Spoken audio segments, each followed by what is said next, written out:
Fala, queridos, sejam bem-vindos. Este é mais um episódio da Uma Horinha sobre Investimentos. No episódio de hoje, a gente fecha o tripé dos investimentos. A gente abriu com rentabilidade, e aí fomos para o tempo, e agora a gente vai abordar o aporte. Eu estou muito feliz com a série. Eu pretendo esticar mais 2, 3 episódios. Se você está um pouquinho perdido, este podcast se chama Uma Horinha sobre Grana. E aqui eu falo sobre inteligência financeira, um pouquinho sobre empreendedorismo, sempre muito embasado nas ciências comportamentais e em especial na psicologia econômica. E aí eu abri um parênteses dentro do podcast para cobrir o universo dos investimentos mais diretamente, de forma mais linear. E aí a gente fez 2 episódios introdutórios, estão disponíveis, é só você dar play depois de escutar esse aqui, ou de assistir esse aqui se estiver no YouTube. Se você está escutando, tem vídeo, é só minha cara falando, mas talvez você prefira, fique mais fácil de prestar atenção. Nós tivemos 2 episódios introdutórios, onde eu cobri um pouquinho a mecânica do universo dos investimentos, como as coisas funcionam por trás dos bastidores, e a gente começou a cobrir o tripé, a rentabilidade, tempo, e agora vamos no aporte, e eu quero fazer mais 2, 3 episódios cobrindo carteiras de investimento, elaboração do portfólio. Eu quero fazer algumas análises de carteira de alunos do Dinheiro Sem Medo. Falando no Dinheiro Sem Medo, como é que funcionou? Eu gravei o 4º episódio, o episódio passado, há algum tempo. E eu achei que quando ele fosse pro ar, eu teria as 15 vagas que eu comentei que estavam abertas, Não aconteceu, ainda bem, que problema ótimo. Acabou que quando o episódio foi pro ar, a gente tinha 4, 5 vagas que acabaram rapidinho, e hoje a gente tem uma turma lotada no programa de acompanhamento Dinheiro Sem Medo. A lista de espera ela segue aberta. Eu não sei quando que eu vou receber novos alunos, no segundo semestre com certeza. Eventualmente eu consigo abrir uma vaga ou outra antes disso, e vai ser um prazer se fizer sentido para você. Se você busca construir autonomia em relação aos investimentos, é um grande caminho. Se você só quer a resposta, aloca aqui ou aloca aqui, eu acho que existem caminhos melhores. Mas se você quer construir essa autonomia, se você quer deixar de ser refém da corretora, do assessor, do gerente do banco, venha, você vai aproveitar bastante o programa. Vamos lá, a gente vai esticar um pouquinho a conversa dentro do tema aporte, que é um dos pilares desse tripé. Aporte, rentabilidade e tempo. Se a gente entende como essa mecânica funciona, dessas 3 perninhas, fica muito fácil construir uma carteira de investimentos, fica muito fácil entender quais temas merecem a sua atenção e quais temas não merecem. E esse é um grande desafio dentro da educação financeira como um todo. Tem tanta coisa. Pensem, tem vídeos infinitos, você tem material infinito disponível. Se você ficar fazendo perguntas para a sua IA preferida, você vai ter respostas infinitas. Se você abrir o YouTube, você vai ter respostas infinitas. E a gente está vivendo uma crise de atenção. Um pouco da minha motivação para montar essa série é destacar o que faz sentido você olhar sabendo que a sua atenção, o seu tempo, eles são finitos, obviamente. Provavelmente você não quer dedicar 5 horas por semana para sua carteira de investimentos. Você não quer olhar para o seu dinheiro o tempo todo. Você vai querer fazer outras coisas muito mais interessantes do que, ficar pensando em número o tempo todo. Tá bom? Então vamos esticar um pouquinho agora, focado no aporte. E eu vou começar com uma história que ou ela é proveniente de picaretagem ou ela é proveniente de ingenuidade. Uma das 2 coisas está acontecendo. Eu comecei a trabalhar muito moleque. Eu arrumava computador, sempre fui muito bom com computador. E aí com 14, 15 anos eu arrumava computadores e comecei a dar aula de informática numa escola. Dava aula de Word e Excel, vejam só. E aí comecei a ganhar uma graninha. Na época era o salário mínimo, R$280. Isso denuncia minha idade? Sim, denuncia minha idade. Você que estava no meu Instagram e você acreditou quando eu fiz piada falando que tinha 57 anos, me ajuda a te ajudar. Eu tô aqui de coração, com toda a boa vontade do mundo. Respira fundo, vem comigo. Eu ganhava esse salário e comecei a juntar um mínimo do mínimo do mínimo. E aí eu mergulhei em livros de educação financeira, que é um tema que sempre me interessou, e de repente eu via todo mundo falando sobre juros compostos. Porque juros compostos são a força mais poderosa da natureza. Porque juros compostos são o segredo para a construção de patrimônio. Uma série de narrativas, uma série de discursos em torno do tema juros compostos. E isso ficou na minha cabeça e a gente precisa falar sobre juros compostos agora. O que são os juros compostos? São aqueles juros que eles incidem não somente sobre o principal, não somente sobre o que eu coloquei de fato. Vamos fazer um exercício de juros simples. Tem uma carteira de R$1.000. E aí, em determinado mês, eu tive uma rentabilidade de 1%. Quanto que essa carteira rendeu? R$10, 1% de 1.000. Até aqui estamos juntos, tá tudo bem. Se eu estou trabalhando com juros simples que incidem sobre o principal, no mês que vem, se ela render mais 1%, eu vou ter mais R$10. Porque eu tenho 1% no primeiro mês, R$10. 1% no segundo mês, R$10. E assim sucessivamente. Então, são juros que progridem de maneira muito mais calma, porque eu não acumulo a rentabilidade do mês anterior no mês seguinte. Agora, se eu estou trabalhando com juros compostos, eu vou fazer o cálculo da rentabilidade do meu segundo mês, levando em consideração não o principal, mas o principal corrigido pelos juros do primeiro mês. Então, na prática, como é que isso vai funcionar? Tive meu primeiro mês, agora eu tenho 1.010. Os R$1.000 que eu coloquei, mais os R$10 de juro. Ou 1% do segundo mês vai incidir em cima do 1.010, não do 1.000. E aí talvez você pense, nossa, mas é muito pouquinho. É muito pouquinho no início. Porque se eu começo a contabilizar juros sobre juros, sobre juros, sobre juros, a diferença ela é brutal. Então, de fato, juros compostos são uma ferramenta muito poderosa para o processo de acúmulo de patrimônio. Né, porque eu basicamente me apoio na matemática, né, os números passam a trabalhar a meu favor. Isso acontece também na direção contrária. Os juros de um empréstimo bancário também são compostos. Então, quando você analisa ali, é 1% ao mês, em 2 meses não serão 2%, ao contrário do que muita gente pensa. Então, os juros de um mês acumulam para o próximo, e para o próximo, e para o próximo, e para o próximo. Então, o total pago de juros vai ser muito maior, assim como o montante acumulado por conta da força dos juros compostos em uma carteira de investimentos também vai ser muito maior. Então, guardem essa informação. Os juros compostos são uma coisa muito poderosa, muito útil para que a gente possa crescer carteira de investimento, construir patrimônio. Guardemos até aqui. Agora vem a ingenuidade ou a picaretagem. Comecei minha carreira. Comecei a juntar um dinheirinho ali, né? R$280, separava, sei lá, R$30 por mês. Algum valor bem pequenininho, a vida era apertada. E aí eu tava lá juntando meu dinheiro. E aí eu li sobre os tais juros compostos. E eu pensei, é só eu fazer isso. Eu vou colocar meu dinheiro aqui, todo mês. E aí, eventualmente, os juros compostos vão fazer minha carteira de investimentos decolar. E aí eu começava a consumir material sobre isso, e eu escutava muita gente falando, então, eu fiz de pouquinho em pouquinho, mas de repente os juros compostos aceleraram o crescimento. Calma, respira. Ou este ser humano que está difundindo esse discurso, ele é picareta ou ele é ingênuo. Uma das duas coisas está acontecendo.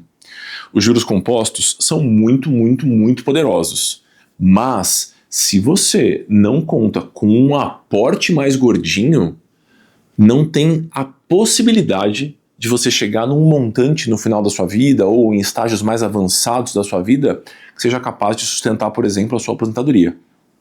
Veja bem, eu não estou desmerecendo o poder dos juros compostos. Eles são cruciais para que a gente consiga construir patrimônio, mas atribuir aos juros compostos o fator decisivo, né, o crivo que vai definir quem conseguiu acumular patrimônio e quem não conseguiu, gente, isso é uma picaretagem.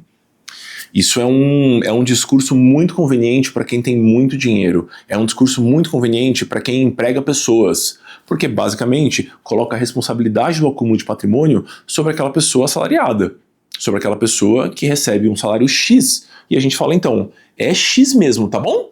E você vai ter que se virar com esse X.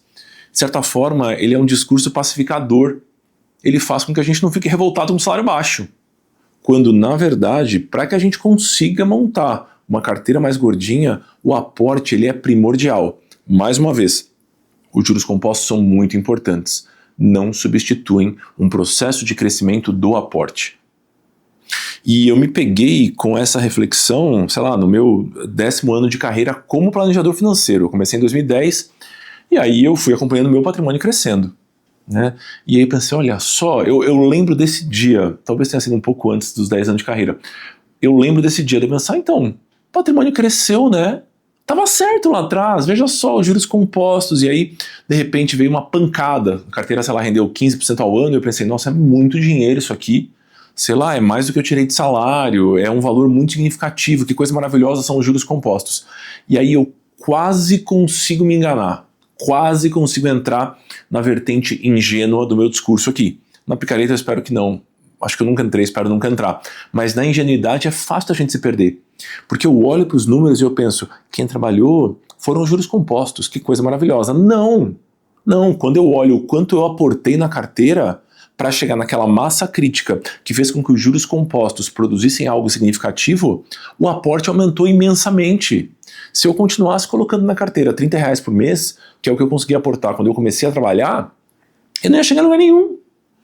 Ia chegar em vou me corrigir aqui, respira fundo, ia chegar num lugar muito melhor do que eu chegaria se não estivesse aportando nada, é um fato.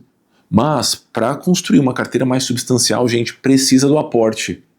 Então esse discurso, ele é uma chamada à ação, que eu estou fazendo agora para você, e é, de certa forma, um esfregar de olhos ali, para que você entenda que os juros compostos são muito importantes, eles não substituem o aporte. E por que eu digo que ou é ingenuidade ou picaretagem? Talvez, como ele é um discurso muito empacotável, talvez muitas pessoas falem, não, então é isso aí mesmo. A pessoa acreditou e ela está te vendendo esse discurso. Mas talvez ela queira dar uma viralizada, ela queira que o discurso chegue em muitas pessoas, se conecte com muitas pessoas, seja confortável para muitas pessoas, e ela vai defender que está tudo bem ganhar o que você ganha. Que o ponto aqui é administrar melhor. Eu tenho um ódio desse discurso, assim. Fico puto da vida com esse discurso. Então, veja, administrar bem é importante? Claro que é. Não substitui o seu salário, o quanto entra na sua conta todos os meses. Então, talvez o que você deveria perseguir nos próximos anos, além de uma boa gestão, além de uma relação não ansiogênica com o seu dinheiro, além de, enfim, construir um repertório financeiro, seja um salário maior, sim. Tá? Então, não desconfiem do planejador financeiro, do educador financeiro, do assessor, do influenciador, que fala, então, não importa o quanto você ganha, né? O que importa é, na verdade, como você administra, o quanto você consegue poupar. Se você for um exímio administrador de um salário de R$1.800 e você conseguir fazer sobrar 20%, olha a insanidade, 20% de R$1.800, que é o salário mínimo mais ou menos, vai dar 360. Eu prefiro que você ganhe 10 e poupe 10%, porque aí você vai poupar 1.000 por mês. Sabe? Então, a gente vive numa realidade muito desigual, a gente vive num sistema podre por dentro, mas eu acho importante que, mesmo que eu sinta que neste momento eu não vou conseguir perseguir um salário maior, ele precisa ser um objetivo, caso contrário a gente vai ter dificuldade lá na frente. Né? Quando você sentar na frente com um planejador financeiro com 65 anos, vai ficar difícil sem um salário ali, ou com 50 anos, ou com 55 anos. Sabe, se a gente não tem a perspectiva de ter um aporte maior, não percentualmente maior, embora percentualmente maior seja algo bom também, um aporte absolutamente maior, valores absolutos, um número maior. Caso contrário, vai ser muito difícil da gente chegar naquele montante que a gente precisa para fazer essa nossa continha fechar, seja para aposentadoria, seja para compra da casa própria, enfim, para que a gente consiga realizar os nossos sonhos de longo prazo. Nos últimos episódios, a gente usou o exemplo da Solange para trabalhar com os números, né, para colocar alguns cenários um pouquinho mais factíveis aqui. Dessa vez, a gente vai trabalhar com o Josemar. E aí o Josemar, ele tem R$100 mil guardados e ele tem 35 anos. Josemar é um privilegiado, mais uma vez um privilegiado. E aí, ele quer fazer uma projeção, né, e essa projeção é a seguinte, começo com R$100 mil e eu vou colocar R$1.000 por mês. Esse é o que eu vou conseguir colocar, e eu vou dos meus 35 até os meus 65 anos. Então eu tenho 30 anos para aportar R$1.000 por mês. Josemar chegará no seu 1.000.000 com 65. Então, aplicando os 4%, e se você está tentado a colocar mais do que isso, escute os episódios anteriores, por favor. Josemar considera 4% acima da inflação, ele vai chegar no seu 1.000.000. Este 1.000.000 garantiria uma renda entre os 65 e os 110 anos, porque Josemar não fuma, Josemar bebe moderadamente, Josemar faz atividades físicas, ele vai viver muito tempo, assim como todos nós, felizes, né? Com a saúde mental em dia, tudo certinho. Então, dos 65 até os 110, Josemar, ele falou, não, eu vou consumir esse patrimônio, não tem problema, eu estou confortável com a ideia de consumir, eu quero chegar no 110 com 50 mil reais guardados, só. Né? Então eu vou pegar esse milhão e eu vou consumir. Enquanto estou consumindo, o montante que eu não consumi segue rendendo. Essa é a estratégia aqui da elaboração da carteira. Ele conseguiria tirar uma renda de aproximadamente 4 mil reais. Né? Por quê? Porque ele vai ter o milhãozinho dele com 65, esse dinheiro vai ficar rendendo e ele vai sacando 4 mil por mês, ele vai chegar ali perto dos 110 com uns 50 mil reais guardados. Esta é a projeção considerando estes números. Começo dos 100 mil aos 35 anos, coloco R$1.000 por mês, rentabiliza 4%, é lá que eu vou chegar. Estamos conversados até aqui. Ok, deixa eu corrigir aqui minha planilha que eu apaguei tudo. Pera aí, paciência, não vou editar, gente, desculpem. Não é falta de consideração, é só tempo mesmo. Legal.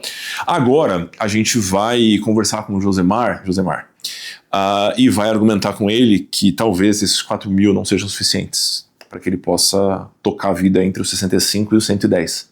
E aí ele assistiu um vídeo no YouTube falando para considerar 6% de rentabilidade. Mas aí ele lembrou de mim. E ele achou que eu sou mais simpático que o rapaz do YouTube. E aí ele falou, não, eu vou confiar nesse moço aqui, eu vou considerar 4%. E aí ele falou, bom, então não posso mexer na rentabilidade. Então eu vou mexer no tempo. Aí ele pensa, bom, mas eu não consigo voltar para o passado. O tempo vai passar, eu tenho 30 anos. Eu quero aposentar com 65 de fato. Não vou conseguir mexer no tempo. Preciso mexer em algum lugar. Onde que eu vou mexer? No aporte. Este é o lugar. Este é o lugar. O lugar de mexer é no aporte. É onde você vai ter o impacto mais significativo. Investir melhor é importante, é super importante, gente. Eu dedico minha vida a ensinar pessoas a investirem dinheiro, a olhar para a educação financeira. É muito, muito importante este pilar. É um tema muito presente na vida de todo planejador financeiro. Mas o ponto-chave aqui é o nosso aporte. E aí, Josemar fez blá, blá, blá, blá, blá, que a gente vai falar sobre no próximo bloquinho desse podcast, e ele começou a poupar R$1.500 por mês, ao invés de poupar 1.000. Então ele colocou R$500 a mais nessa equação. Eu sei que é bastante dinheiro, eu sei que não é fácil, eu sei que R$500 compra um monte de coisa legal, eu sei que às vezes a vida é apertada, eu sei de tudo isso. Tá tudo bem, não me abandone, fica comigo aqui. Ao invés de chegar em 1 milhão, Josemar chegou em 1.350.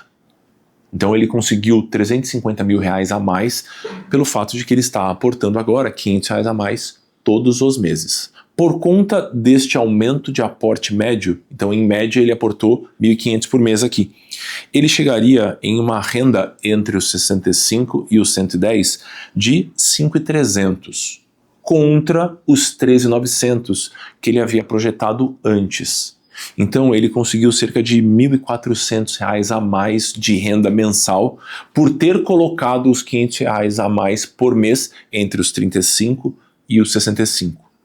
Ah, mas não resolveu a vida de Josemar, porque ele queria muito mais. Eu entendo, mas acreditem em mim e acreditem na minha percepção, na minha jornada até aqui, como alguém que está acompanhando pessoas que estão em época de usufruto, que é essa segunda parte da nossa projeção.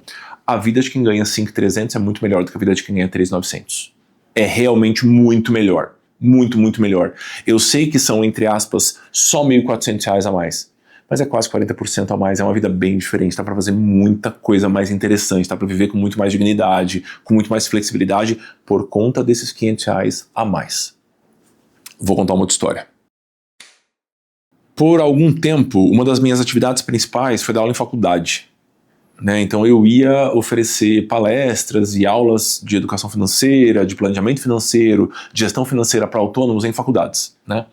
E aí, eventualmente, alguém levantava a mão e queria conversar sobre investimentos, algum aluno, que geralmente é um jovem ou uma jovem, meu Deus do céu, será que eu tenho 57 anos mesmo, gente? Pode ser que eu tenha.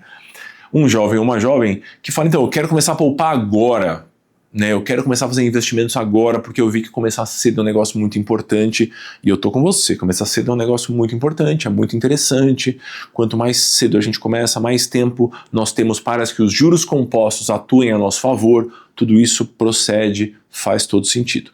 E aí, esta pessoa, esse jovem, comentava, é melhor eu ir para o Tesouro Direto, é melhor eu começar a comprar ações, eu consigo separar R$150 por mês.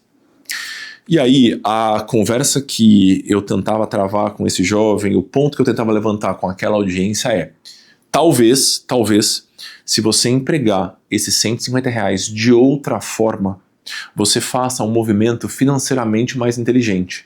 Talvez faça sentido gastar esse dinheiro. Eu geralmente jogava essa frase na sala. E aí eles ficavam curiosos para saber, bom, você não era o moço que mandava guardar? Não era melhor investir? Porque lá na frente eu vou precisar e pá. Veja, eu levantava o ponto do inglês, né, que era um ponto que para mim foi muito importante. E aí o ponto era o seguinte, talvez ao invés de investir esse dinheiro, faça sentido você fazer um curso de inglês agora. Você fala inglês? E aí a pessoa falava, é intermediário. Que geralmente quando a pessoa fala intermediário é o básico, né, o básico 3 ali. E ela falava, mais ou menos. Concorda comigo que se você empregar esses R$150 por mês para que você ganhe alguma habilidade que vá viabilizar um salário maior, mais rápido, isso é uma vantagem maior do que investir os R$150 por mês neste momento? Provavelmente sim. Né? Respondendo a pergunta que eu fazia para o jovem ou para a jovem, provavelmente sim. Então, eu sei que a gente tem essa ânsia, eu acho que é importante que ela exista. Né? Às vezes é até insuficiente. Eu acho importante que exista essa ânsia de começar a poupar o quanto antes, porque isso vai possibilitar um acúmulo muito maior. Mas talvez seja um movimento financeiramente mais interessante investir em conseguir poupar mais cedo. No caso aqui, eu dei o exemplo do curso de inglês, poderiam ser N coisas. Meu ponto todo é, o aporte é a questão chave dessa nossa equação. Eu deixei essa perninha por último, não porque ela é menos importante, pelo contrário, para que a gente possa conversar sobre o aporte já tendo conhecimento sobre tempo e sobre rentabilidade. Se você não conseguir gerar aporte, a gente fica meio que sem carvão para fazer churrasco. Não interessa muito o resto da perfumaria. Nossa, eu tenho essa picanha maravilhosa aqui, se não tiver carvão você não vai fazer picanha. Então o aporte ele é esse carvão, é essa parte que vai dar base, que vai dar sustentação para o nosso plano.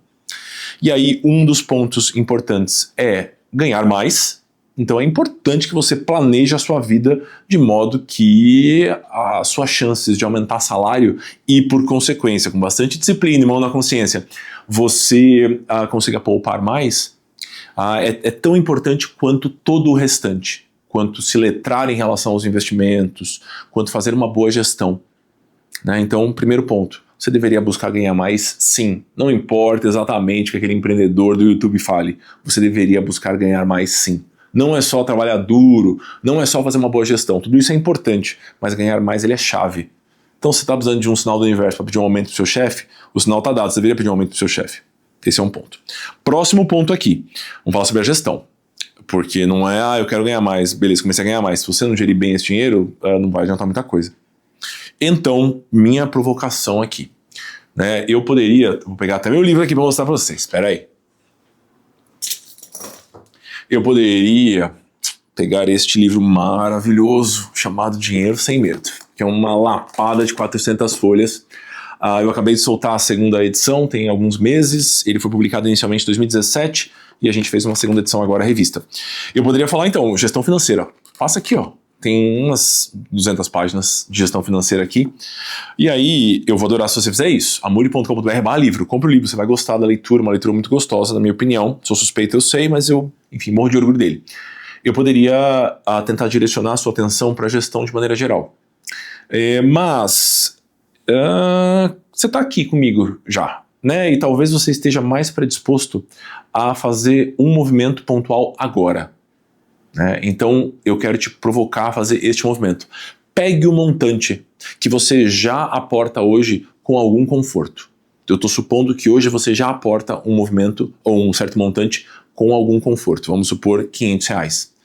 Multiplica por 1,2 esse montante. Então eu tenho 500, eu vou multiplicar por 1,2, eu vou chegar em 600. Então eu estou acrescentando 20%.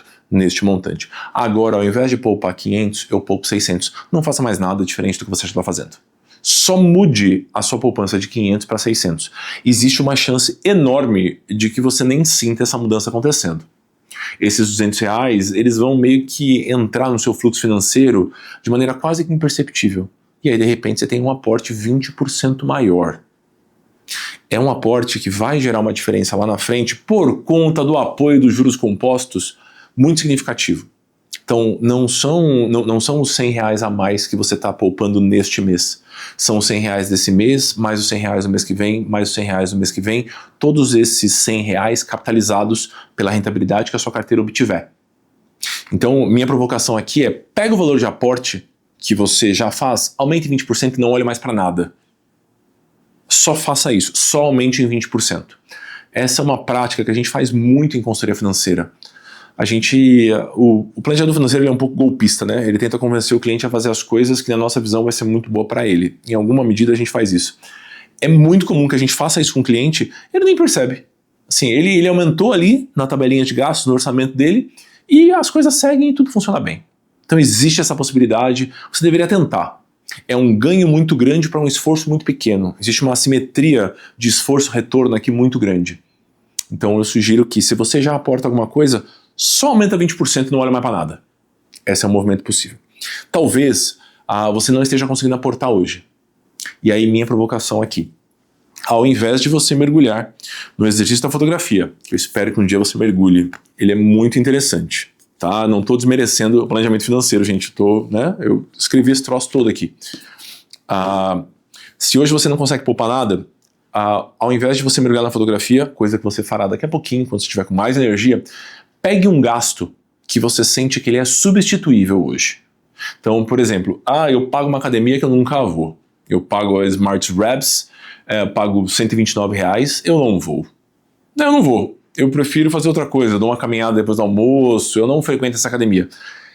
Corte esse gasto e no exato instante que você cortar esse gasto, automatize uma transferência para sua conta de investimentos do mesmíssimo valor. Mas não é melhor eu revisar o meu orçamento inteiro? Eu adoraria que você revisasse o orçamento inteiro, mas você não vai fazer. Talvez, né? Acho que você não vai fazer. Então, simplesmente troque um gasto pelo outro para os cenários em que você não está conseguindo poupar nada agora. Mas eu não refiz meu orçamento. Mas está um pouquinho bagunçado. Eu sei de tudo isso. Neste momento, a gente só vai começar a aportar os 129, perdão. Eu só troquei o gasto da academia, que não estava sendo desfrutado, por um aporte de R$130 em uma carteira de investimentos. E aí daqui a pouco você vai se convencer que 130 cabe e você vai fazer essa mesma regrinha dos 20% a mais. E aí de repente você vai aportar 156 ao invés de 130, que são 20% a mais do que 130. Eu tenho a sensação, acompanhando gente há muito tempo, que trabalhar de maneira mais incisiva e pontual, então é uma ação pontual, cujos efeitos se desdobram por muito mais tempo, é algo muito mais efetivo do que depender de horas de planejamento para começar o plano. As horas de planejamento, elas são muito importantes. Eu não estou dizendo aqui que uma coisa é... que alguns pontos que eu estou levantando nesse episódio, que eles são desprezíveis. Não estou dizendo que os juros compostos não são importantes, mas o aporte é mais. Não estou dizendo que o planejamento financeiro de maneira mais ampla, de ponta a ponta, mais linear, ele não é importante. Mas talvez você não vá fazer ele agora. E talvez se você começar a aportar de maneira pontual a ação cujos efeitos são recorrentes, talvez isso sirva de combustível para que você olhe com mais atenção para os seus números daqui a algum tempo. Mais uma vez, o objetivo dessa série é gerar mudança de comportamento através da conscientização, através da educação. Então, se para isso eu preciso abrir mão de um planejamento mais completo, mais amplo, feito de ponta a ponta, eu acho que é um preço ótimo para se pagar. O que eu quero é que você comece agora. Temos! É isso por hoje, gente. Eu acho que valeria a pena vocês darem uma olhadinha na descrição desse episódio. Abre o simulador, que eu fico brincando aqui, ele é super bonitinho. Olha ele aqui. Dá para fazer um monte de continha legal. Então, eu sinto que olhando os números, a gente sonha mais, permite sonhar mais. Por exemplo, talvez depois desse 1.500 que eu coloquei aqui, talvez você queira fazer, como é que a projeção do Josemar funcionaria se eu colocasse 2.000? Aí você vai perceber que ele chegaria em 1.700, 1.700.000, né? E que isso geraria uma renda de quase R$7.000. E aí você fala, um dia eu quero chegar lá. Então o fato de você ter vislumbrado o número, né, dando uma namoradinha no número, talvez seja a âncora ali, o gatilho, o gatilho que faltava, a faísca que faltava para você se debruçar no seu trabalho ao ponto de poder pleitear uma promoção, ou de você buscar um paciente a mais, ou um cliente a mais, ou reprecificar o seu trabalho, você psicólogo que está cobrando mal, talvez seja a faísca que está faltando, seja o empurrão que está faltando. Tá bom? Espero que vocês tenham curtido o episódio e a série até aqui. Escutem os outros episódios, acho que eles ficaram bem didáticos, bem lineares. E a lista de espera para as próximas turmas do Dinheiro Sem Medo tá lá em minhavisa.amuri.com.br. Isso, beijo para vocês, tchau.